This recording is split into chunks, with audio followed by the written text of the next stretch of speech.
तो एक ब्रेक के बाद एक बार फिर से बहुत बहुत स्वागत है आपका न्यूज 21 में। मेरे साथ मेरी सहयोगी शगुफ्ता खान मेरे साथ जुड़ गई है। शगुफ्ता, जो चुनाव का जो माहौल है वो उसका जो सियासी पारा है वो तेज हो चुका है। और बात करें सबसे ज्यादा मतदान जो है वो बाड़मेर सीट में हुआ है, तो आज हम काफी सारी बातचीत करेंगे। 25 लोकसभा सीटों का हाल तो हमने आपको बता ही रहे हैं। सबसे ज्यादा आपको बता दें कि बाड़मेर में जो है वो हॉट सीट बना हुआ है, सबसे ज्यादा मतदान वहां हो चुका है। तो इस बीच हमारे साथ डॉक्टर ओम सिंह शेखावत जो राजनीतिक विशेषज्ञ हैं, बाड़मेर सीट पर हम काफी सारी जो चर्चा है उनसे करेंगे। तो सबसे पहले बहुत बहुत स्वागत करते हैं। नमस्कार साहब आपका। ओम सिंह शेखावत जी हमारे साथ जुड़ गए हैं। तो साहब ये बताइए कि क्या लगता है आज किसका पलड़ा भारी होने वाला? सीधा सवाल तो मैं आपसे ये करूंगी। देखो, जो अभी तक जो लोकसभा का जो बिगुल बजता आ रहा था इस तपती धूप के अंदर, और जो हमारी लोकसभा के जो 543 सीटें थी, जिसमें अनुमान जो अभी जा रहा है वो एनडीए के पलड़े में जा रहा है, और अनुमान ये रहेगा कि इस बार 350 तक सीटें हासिल कर पाएगी और ताज दोबारा नरेंद्र सिंह मोदी जी के सिर के ऊपर बंधेगा। ताज आपको लगता है? आप इतने श्योर हैं? ठीक है, इसी से एक बात करते हुए मैं आपसे जानना चाहूंगी ओम सिंह जी कि अगर आज नरेंद्र मोदी प्रधानमंत्री बन जाते हैं, नरेंद्र मोदी जी प्रधानमंत्री बन जाते हैं, तो ये हैट्रिक हो जाएगा। और इससे पहले सिर्फ एक बार ये रिकॉर्ड हुआ है पंडित जवाहरलाल नेहरू जी द्वारा। तो आपको क्या लगता है एक इतिहास रच नहीं जाएगा? देखो, इतिहास बनते हैं, बनाए जाते हैं, टूटते हैं और नए बनते हैं। जैसे आपने कहा पंडित जवाहरलाल नेहरू जी, उनकी सबसे पहली जो चीज थी भारत को जोड़ना और एक आजादी की नई लहर। कांग्रेस जन जन तक जुड़ी हुई थी और पूरे भारत के अंदर उस वक्त कांग्रेस का ही ऋण आधार था। जनता का एक विकास का रास्ता, और नए नेहरू जी सरदार वल्लभ भाई पटेल धीरे धीरे आगे आगे जो राजनीति का नया आयाम जुड़ा। और सबसे बड़ी चीज प्रधानमंत्री बन के निकले। उन्होंने देश को विश्व राजनीति के अंदर पहचान दिलाना और राष्ट्र को दो महाशक्तियों के बीच से निकालकर और एक नए लोकतंत्र के अंदर स्थापित करना। क्योंकि भारत के अंदर विविधता में एकता स्थापित करने का सबसे बड़ा आयाम था। क्योंकि अलग अलग भाषाओं का होना, अलग अलग क्षेत्रों के अंदर अलग अलग धर्मों का होना, इसके अलावा कई प्रकार की ऐसी आधारभूत त्रुटियां थी जिनको जोड़ पाना एक भारतीय लोकतंत्र के अंदर एक अहम मिसाल थी। ठीक है। और आज का जो युग है वो लोकतंत्र के साथ एक विकास का युग है। क्योंकि आज के युग के अंदर जहां हम विकासशील हैं और विकास के रास्ते पर नहीं है, वहां पर हमारी भारतीय जनता पार्टी ने एक नया आयाम रचा है, जिसने आने वाले 2014 के बाद एक नया आयाम स्थापित करके दिया, जहां भारत को पूरे विश्व में नहीं जानते थे। सही बात है।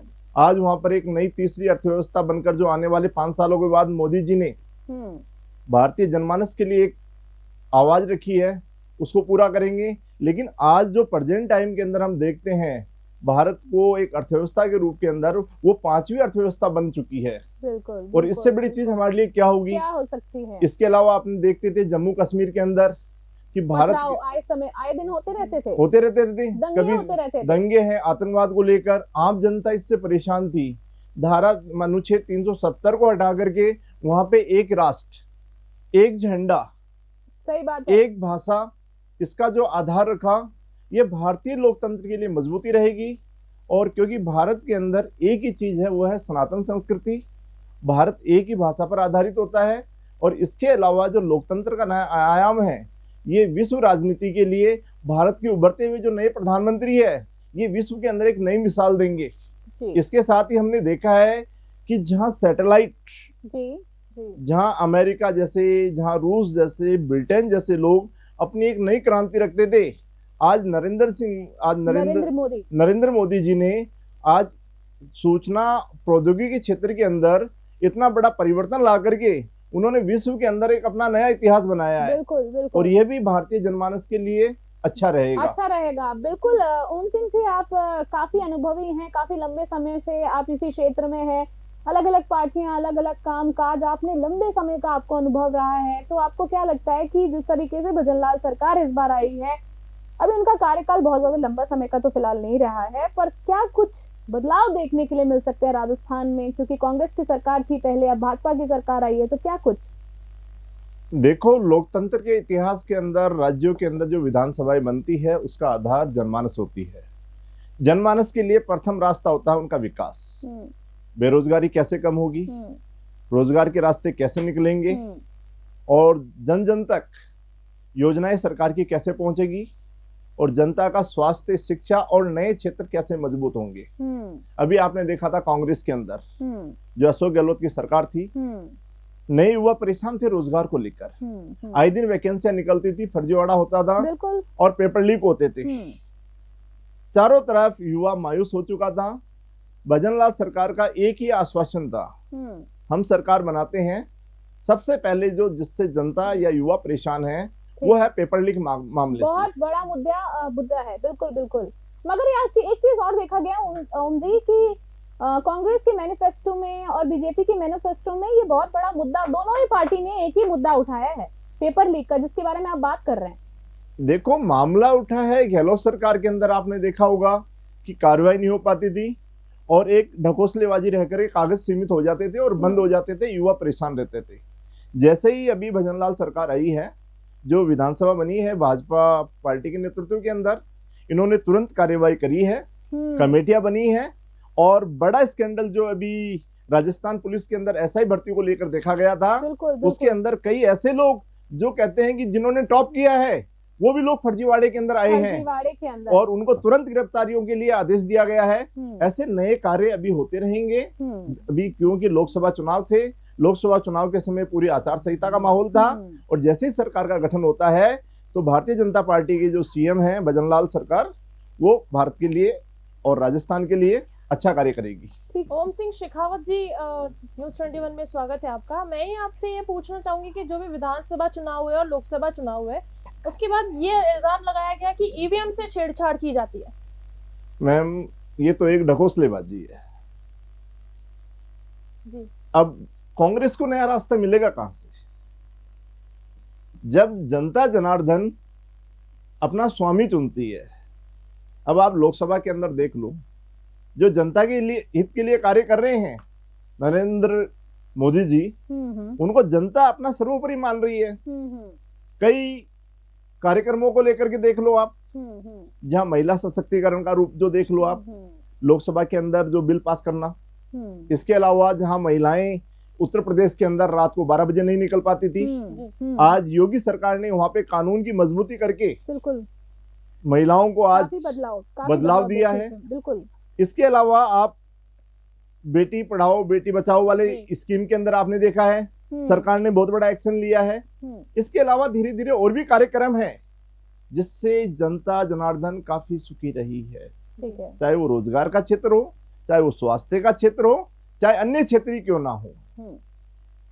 तो काफी कहने का मतलब बदलाव है। एक सवाल आपसे जानना चाहूंगी, लोकसभा चुनाव 2024 के नतीजों से पहले राजस्थान की बीजेपी सरकार में मंत्री किरोड़ी लाल मीणा ने एक बड़ा दावा किया है। ओम जी, मैं आपसे जानना चाहूंगी, उन्होंने कहा है कि प्रदेश की 7 सीटें उन्होंने बताई है कि आएंगी और अगर वो नहीं आती है तो बीजेपी पार्टी से वो इस्तीफा दे देंगे। क्या कहना है आपका? देखो, भारतीय जनता पार्टी सभी कार्यकर्ताओं का एक स्वरूप होती है। हर कार्यकर्ता यही चाहती है कि भारतीय जनता पार्टी के अंदर जो भी कार्यक्रम जनता के प्रति रखे जाते हैं जनता उसके लिए करे, और यदि कई कार्य नहीं कर पाते हैं कार्यकर्ता तो समय समय के अंदर संगठन उनको साइड में कर देता है। संगठन जनता के लिए सर्वोपरि है और कार्यकर्ता संगठन के अंदर रहकर के कार्य करता है। जैसे आपके किरोड़ी लाल जी ने कहा है, यदि है वो कितनी सीटें आती है, सीटें नहीं आई, उन्होंने 7 सीटें बताई, नहीं आई तो वो पार्टी से इस्तीफा दे देंगे। मैम, कथनी और करनी में बहुत फर्क होता है। मुंह से शब्द निकल जाते हैं 2 टूक की तरह। बिल्कुल। तो कभी कहते हैं कि जीभ फिसल जाती है, तो ये चीजें कई बार कहने में और करने में कई बार फर्क हो जाता है। ठीक है। आप जानते हो, लास्ट टाइम अशोक गहलोत जी ने भी कहा था कि जनता के हित के लिए हैं। जो अभी मामले पकड़े गए हैं परीक्षा से संबंधित, बिल्कुल, क्या उन पे कोई कार्य हुआ था? क्या नहीं हुआ। इसीलिए कथनी और करनी में बहुत फर्क रखा जाता है। कथनी और करनी में बहुत फर्क रखा जाता है। बाड़मेर सीट की बात कर रहे थे, बाड़मेर की सीट पर बात करना चाह रहे थे, बताएं आप।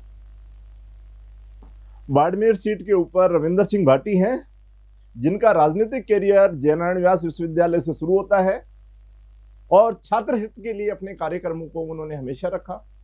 हर मुद्दे हो, हर आंदोलन हो, यहाँ तक कि विधानसभा का घेराव हो, नया युवा है और लोकतंत्र के अंदर मजबूत स्तंभ है, सबसे ज्यादा वोटिंग भी वहीं हुई है। क्योंकि लोकतंत्र की जागरूकता वहां के जनतंत्र के स्वामी में होती है, क्योंकि वो युवा आगे निकलकर आया और उन्होंने जनमानस की समस्याओं को सुना। प्राथमिक समस्या होती है सड़क, रोजगार, बिल्कुल। शिक्षा, स्वास्थ्य। इन बातों को लेकर उन्होंने जन जन तक पूछा, जन जन ने अपनी समस्याओं को बताया। विधानसभा सीट को देख लो आप, बिल्कुल। जिस युवा को हराने के लिए राज्य की राजनीति और केंद्र की राजनीति बागी हो गई, बिल्कुल, लेकिन लोकतंत्र के अंदर ऐसी मिसाल जनता ने कायम करी, रविंदर सच सिंह बात भाटी है। को जिता करके जनसैलाब उमड़ा था, एक ऐसा लग नया रहा था जनसैलाब देखा गया, और ये एक सच्चे लोकतंत्र की जीत है। बिल्कुल। और यदि जैसे अभी आप कह रहे हो बाड़मेर जैसलमेर जो लोकसभा जो चुनाव है 2024 का, इसके अंदर 8 विधानसभा सीटें आती है। बिल्कुल, जैसलमेर, सीव, बाड़मेर, बायतू, पंचभद्रा, सिवाना, गुड्डामालानी और चौहट है। बिल्कुल।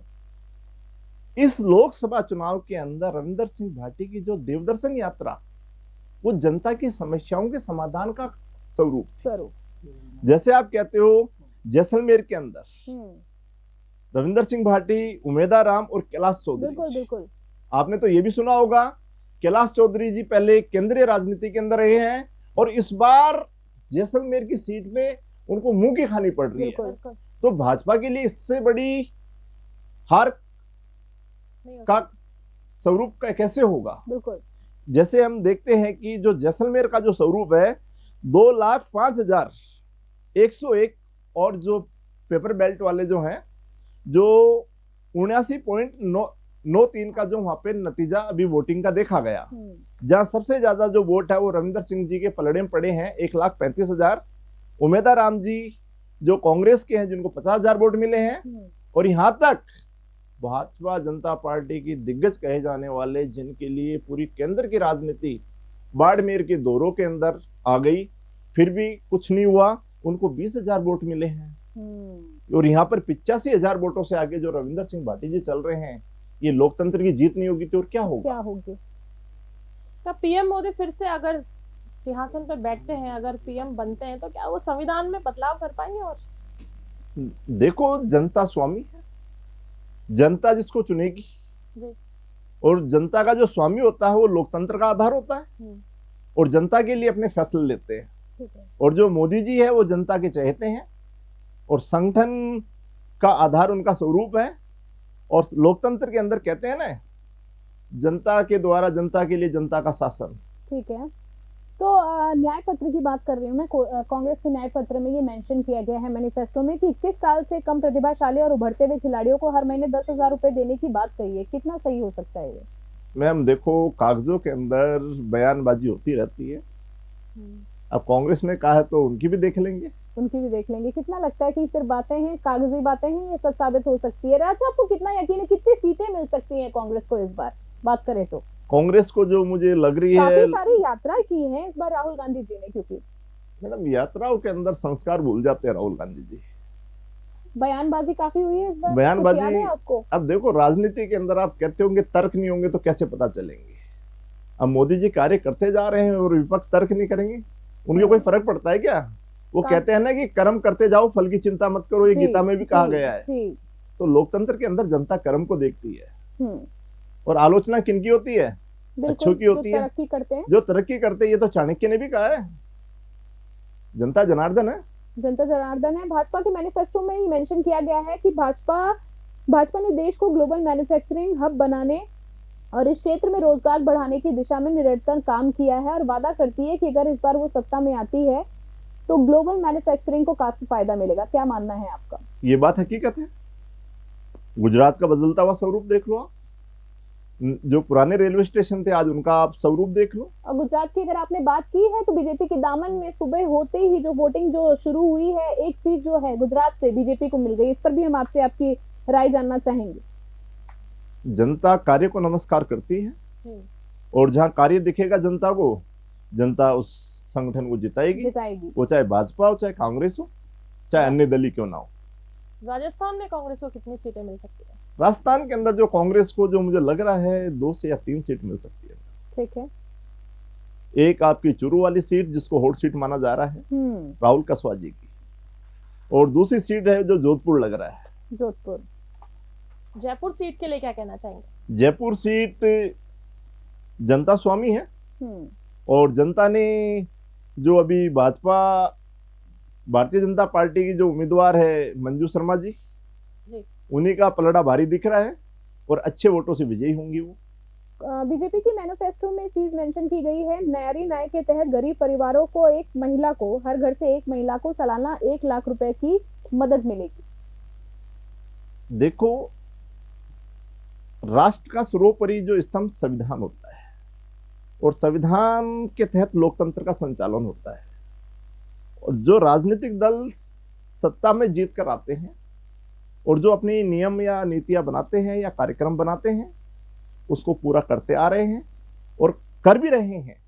जो बात मोदी जी ने अपने मैनिफेस्टो में रखा था, अनुच्छेद 370 को समाप्त करना, इसके अलावा और भी बहुत सारे कार्यक्रम हैं, उन्होंने पूरे किए हैं। जी, जैसे राम मंदिर ले लो, बिल्कुल, और आपने नारी के लिए जो कहा है ये चीज 1 लाख वाला, तो ये कार्य भी पूरा होगा। ठीक है। उन्होंने साथ में अपने मैनिफेस्टो में बहुत सारी चीजें मेंशन की है जिसमें हम एक एक करके बातचीत करना चाहेंगे। कांग्रेस ने अपने घोषणा पत्र में कहा है कि उन्होंने अगले 10 सालों में भारत की जीडीपी को दुगना करने का लक्ष्य रखा है।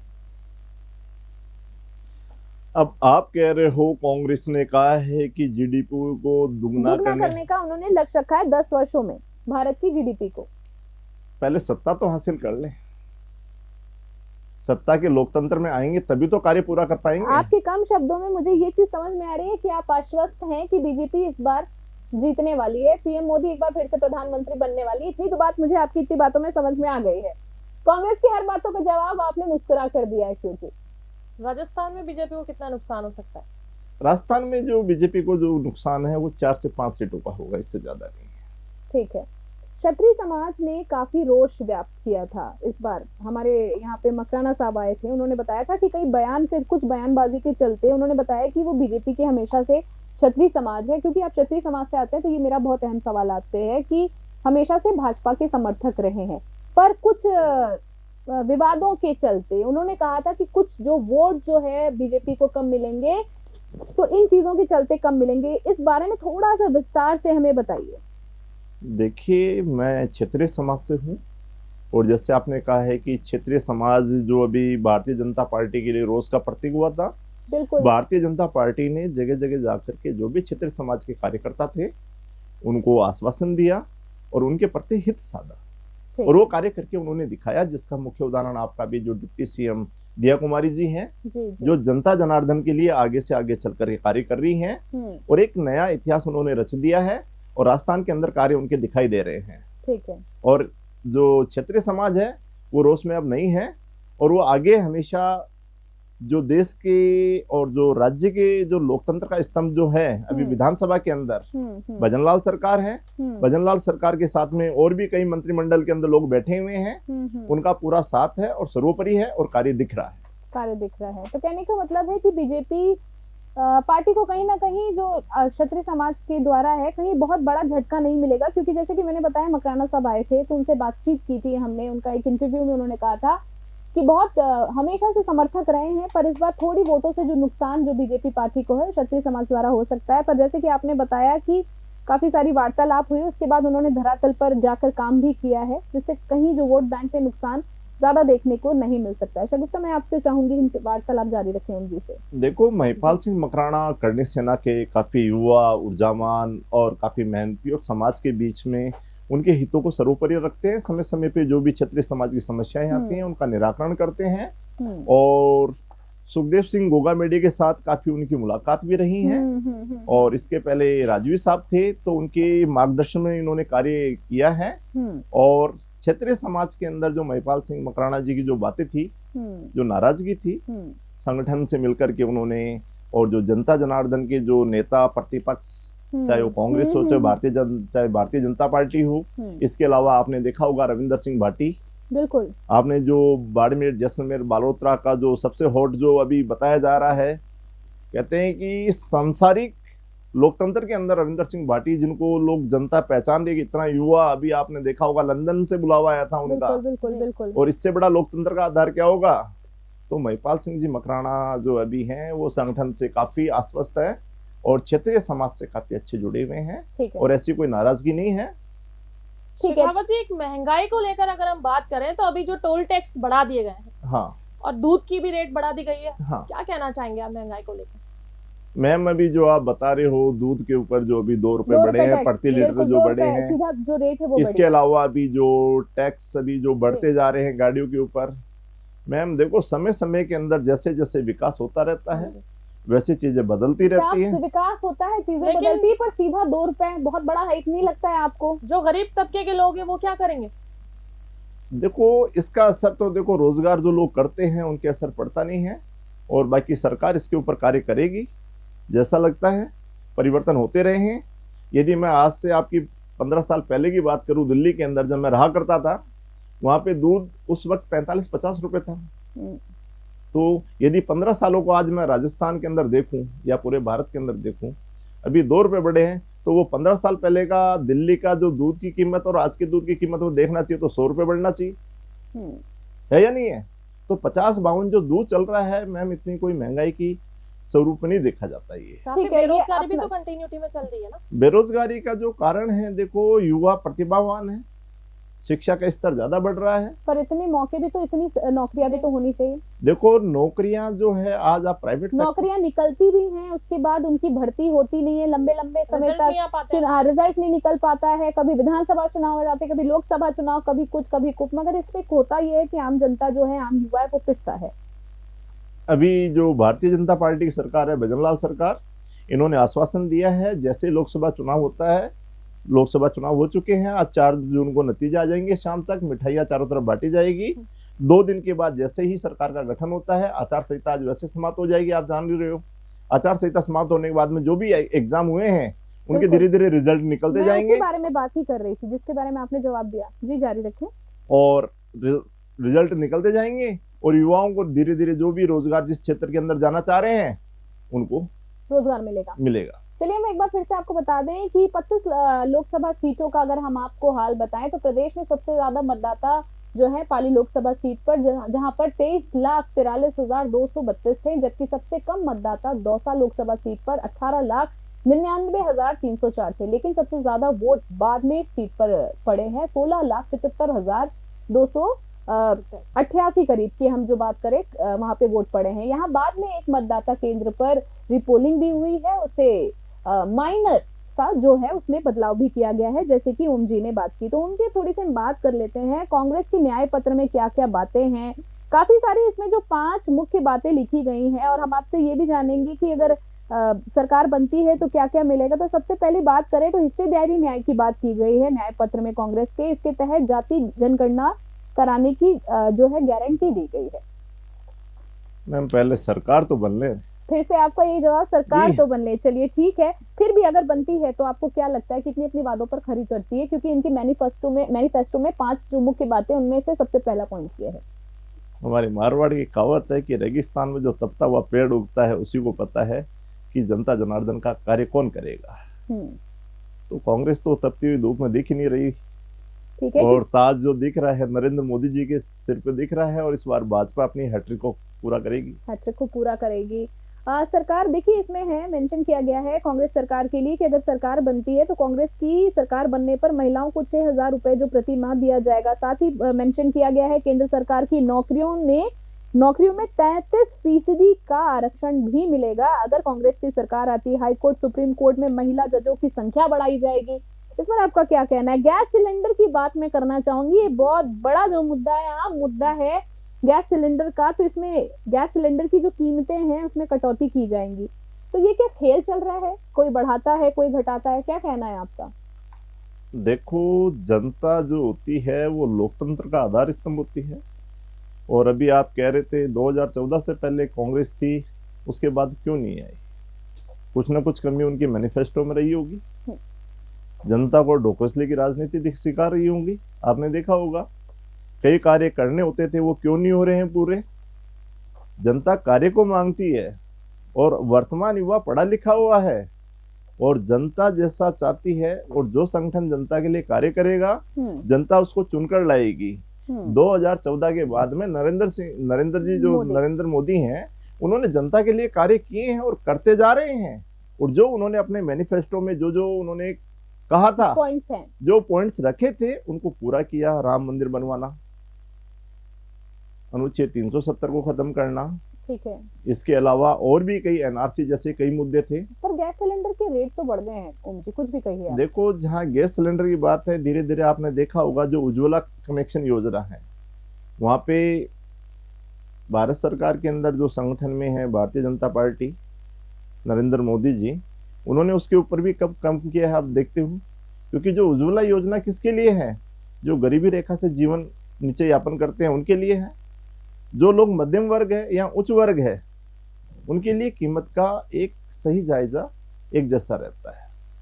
गहलोत जी ने जो योजनाएं चलाई थी वो भी बहुत काफी अच्छी योजना काफी चुनाव के समय कुछ भी कहिए, राजस्थान में चुनाव के समय गहलोत सरकार ने काफी अच्छे काम किए थे, काफी जनता खुश भी थी। बिल्कुल।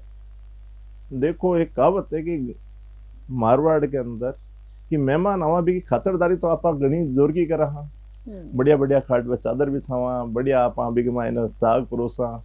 अब एंड के मायने जब जा रहे हो आप, तो थाल परोस रहे हो, तो एंड के मायने कहीं बियान को अपन सम्मान मिल सी गए। ठीक है, तो भजनलाल सरकार ने आते ही क्या कुछ ऐसा किया, बदलाव किया जो पहले नहीं था? पहले नहीं था। आप सीधा अभी नौकरी के फर्जीवाड़ों को देख लो, भर्तियों को, धांधलियों को। भजनलाल सरकार ने तुरंत कमेटी गठित करी है। पर काफी सारी ऐसे केसेस सामने आ रहे हैं सरकार बनने के बाद। काफी सारे, मैं हॉस्पिटल्स की बात कर रही हूँ, प्लाज्मा चोरी हो रहा है, खून चोरी हो रहा है, नकली मतलब मिलावटी खून, माफी चाहूंगी, चढ़ाया जा रहा है। भजनलाल सरकार को ज्ञापन भी सौंपा जा रहा है, पर सुनवाई क्यों नहीं हो रही है? मैम, अभी आचार संहिता चल रही है और आचार संहिता जैसे खत्म हो जाती है, जो लोग दोषी थे उनके ऊपर कार्रवाई होगी। और भजनलाल सरकार जनता के प्रति सर्वोपरि है और जनहित ही संगठन का कार्य है। और अभी जो राजस्थान के जो स्वामी हैं, जो विधानसभा के जो मेन रक्षक है, वो भजनलाल सरकार है। साथ में जो उनकी डिप्टी सीएम जो दिया कुमारी जी है, समय समय के ऊपर जनता के न्याय के पक्ष के अंदर कार्य करती हैं और महिला सुरक्षा के ऊपर भी और महिला सशक्तिकरण के ऊपर भी बढ़िया अपना कार्य करती जा रही है। जैसे कि आपने राम मंदिर की बात की थी, तो राम मंदिर से जानना चाहूंगी ओम जी आपसे, मैनिफेस्टो में ये भी मेंशन किया गया है विश्व भर में रामायण उत्सव मनाया जाएगा अयोध्या का, जिससे विकास होगा। देखो, रामायण, राम उत्सव, राजा राम ने जब 14 वर्ष का वनवास काटा तो दिवाली बनाई गई थी। रोशनी किस चीज का प्रतीक है? रोशनी है सत्य का प्रतीक, अंधकार को भगाने का प्रतीक। ठीक है। उसी तरीके से भारतीय जनता पार्टी के जो भी नरेंद्र मोदी जी प्रधानमंत्री है, सनातन संस्कृति है। सनातन संस्कृति के अंदर जो अपना हिंदुत्व है और जो राजा राम है उनके वंशज जो रहे हैं अभी क्षत्रिय कुल के, तो सबसे पहली परंपरा है कि अपनी पुरानी चीजों को बचा कर रखना। ठीक है। जो हमारे आदर्श हैं, उनको, जो भगवान है हमारे, उनको बचा करके रखना, क्योंकि जनहित के लिए सबसे पहले आस्था होती है। ठीक है। और जो आस्था होती है वो मन की शांति है या जनता के हित के लिए है, जनता के हित के और लिए। जो, क्योंकि आप जानते हो कि भारत के अंदर जो अभी वर्तमान के अंदर 80% हिंदू निवास करता है, करता नहीं करता, तो सभी आस्था के स्वरूप है। आस्था के नाम पे राजनीति तो नहीं हो रही है कहीं? नहीं, राजनीति नहीं हो रही है। देखो, जो राजनीति, सब तो लोग क्या क्या कहेंगे। आज आप भी अच्छे कार्य करोगे तो लोग आपकी आलोचना करेंगे नहीं करेंगे?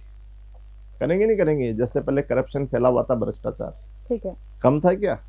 बहुत था। अब नए नए चोर पकड़ में आ रहे हैं, ठीक है, अब वो आलोचनाएं नहीं करेंगे तो क्या करेंगे? ठीक है। 5G नेटवर्क टेक्नोलॉजी का विस्तार होगा अगर इस बार बीजेपी की सरकार आती है।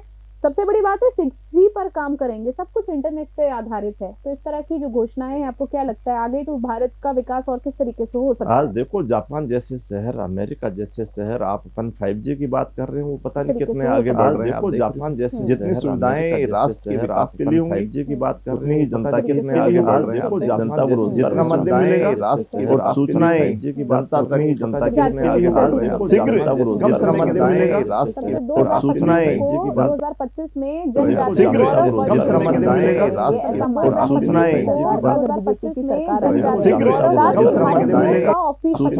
योग को ऑफिशियल सर्टिफिकेट पहले काफी कुछ कहते थे वो सब कुछ नया नया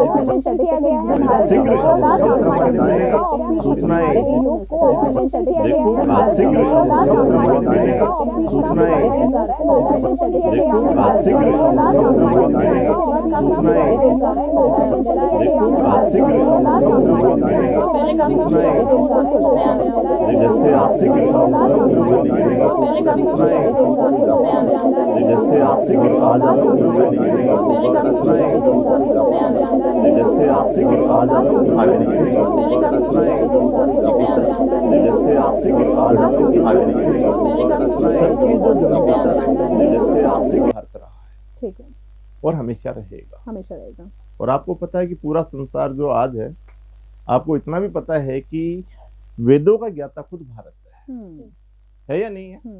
बिल्कुल। इसके अलावा जितने भी कार्यक्रम हैं या जो भी स्वरूप है, आज युवा पीढ़ी के लिए योगा एक दिवस बनाना अंतर्राष्ट्रीय पटल के ऊपर नरेंद्र मोदी जी के द्वारा एक योगा को अंतर्राष्ट्रीय दिवस घोषित करवाना, बिल्कुल बहुत बड़ी पहल है ये तो। बहुत बड़ी पहल है। बिल्कुल। और इस पहल के साथ में पूरे भारतीय जनमानस जुड़ेंगे। बिल्कुल जुड़ेंगे। और आज शिक्षा के क्षेत्र के अंदर योगा एक प्रमुख विषय बन चुका है, प्रमुख विषय बन चुका है काफी, और लोगों की जागरूकता योगा के प्रति आई है। है। और आज आपको पता है कि जो हमारे प्राथमिक स्कूल हैं, कुछ प्राथमिक स्कूल हैं, उच्च शिक्षा के क्षेत्र है, संस्थान है, आज उसमें योगा एक पाठ्यक्रम का रूप बन चुका है।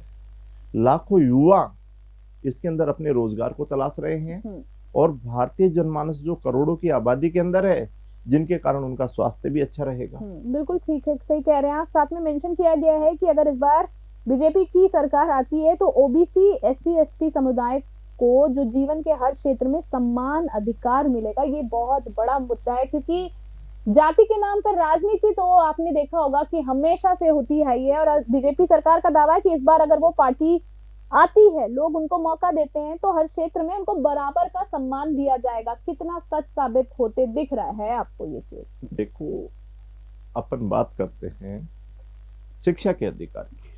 शिक्षा का अधिकार पहले क्या था? राज्य का नीति निर्देशक तत्व था या नहीं था? 2002 के अंदर जब 86वां संशोधन हुआ था, उसको मौलिक अधिकार में जोड़ दिया। मौलिक अधिकार में जोड़ने के साथ साथ उसको मौलिक कर्तव्य बना दिया। क्यों?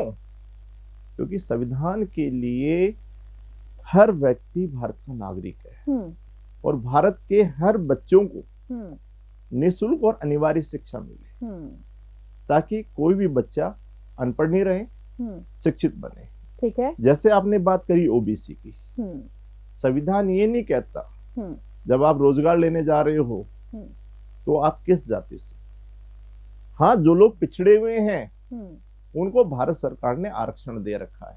ठीक है। चाहे वो अन्य पिछड़ा वर्ग हो, चाहे वो एसबीसी हो, चाहे एसटी हो, चाहे एससी हो। ठीक है। अभी आपने देखा होगा सामान्य श्रेणी के अंदर कई लोग इकोनॉमिक कंडीशन से पिछड़े हुए थे, सरकार ने उनको ईडब्ल्यूएस दे दिया, जिसकी आय कितनी रखी है, 8 लाख से कम पाई जाती है। वो भी भारत के चाहे केंद्र सरकार हो चाहे राज्य सरकार हो, ठीक है, किसी भी सरकारी क्षेत्र के अंदर उनको उस कंडीशन के ऊपर शर्तें माननी पड़ती है, जिसके आधार पर उनको फायदा मिल जाएगा। बात रही अधिकारों की, मौलिक अधिकार सबको बराबर अधिकार देता है, चाहे वो शिक्षा का हो, चाहे स्वतंत्रता का हो, चाहे समानता का हो, कहीं भी किसी प्रकार का भेदभाव नहीं है। ठीक है। हाईवे पर ट्रक चालकों के लिए आधुनिक सुविधाएं बनवाएंगे। आपने देखा है कितना बड़ा ये जो हाईवे का जो मुद्दा है बन गया है। उनसे आए दिन एक्सीडेंट्स हो रहे हैं। राजस्थान में कितने दिन, अभी बीते दिनों में कितने एक्सीडेंट हो चुके हैं। तो अगर हाईवे पर ट्रक चालकों के लिए आधुनिक सुविधाएं बनवाएंगे तो क्या एक्सीडेंट्स में भी कोई रोकथाम, कोई बचाव, कुछ तो कह सकते हैं ना, ग्राफ कम होगा? देखो, सुविधाएं जितनी होंगी उतना फायदा हर जनमानस। सुविधाएं मिलनी चाहिए। आपको क्या लगता है एक्सीडेंटल केसेस कैसे रोके जा सकते हैं? देखो, एक्सीडेंटल केस को रोकने के लिए सबसे पहले हमारी जो ट्रैफिक व्यवस्था है, ट्रैफिक व्यवस्था में कहाँ कमी है उनकी, वहाँ सबसे बड़ी जो मजबूती है वो न्याय व्यवस्था को समय समय के ऊपर देखना चाहिए।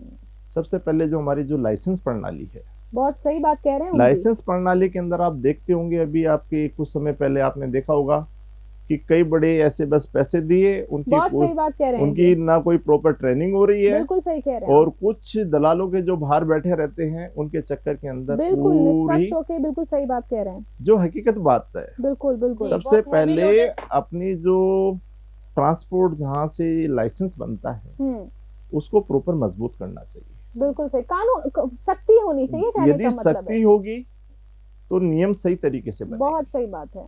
यदि वहां पे समय से उनकी ट्रेनिंग और सही से उनके देखेंगे तो हाँ ये पता रहेगा कि इस व्यक्ति को गाड़ी चलानी आती है। यदि आप कॉमर्शियल लाइसेंस बनवा रहे हो, उसको पूरे रूल के बारे में जानकारी हो रही है या नहीं हो रही है, सही है नहीं है। बिल्कुल आपकी तो बिल्कुल इस बात मेरा से मैं कहने सहमत का हूँ। मतलब है कि जो ट्रांसपोर्ट के क्षेत्र के अंदर जो लाइसेंस से संबंधित है उनकी प्राथमिक जो प्राइमरी लेवल है उसको मजबूत किया जाए। मजबूत किया जाए। कहते हैं ना कि बच्चा घर के अंदर बचपन से सही से सीखता है जब तो वो बेस आगे स्ट्रांग होता अच्छा, है आपका, उनका बेस स्ट्रॉन्ग होता है। 100% बिल्कुल सही कह रहे हैं आप। और कि जो एक्सीडेंट होते हैं उससे सिर्फ एक इंसान आहत नहीं होता है, पूरा परिवार आहत होता है। देखो जब एक एक्सीडेंट होता है तो एक परिवार आहत नहीं होता है, उस एक्सीडेंट के साथ में जो 100 परिवार आहत होते हैं। बिल्कुल बिल्कुल आप देखते होंगे उधर से ट्रक चला रहा है, उस व्यक्ति ने पी रखी है, बिल्कुल। ठीक है, अब उसको ये चीज नहीं पता कि शराब पी करके गाड़ी चलाना एक कानूनी अपराध है, सही है नहीं है।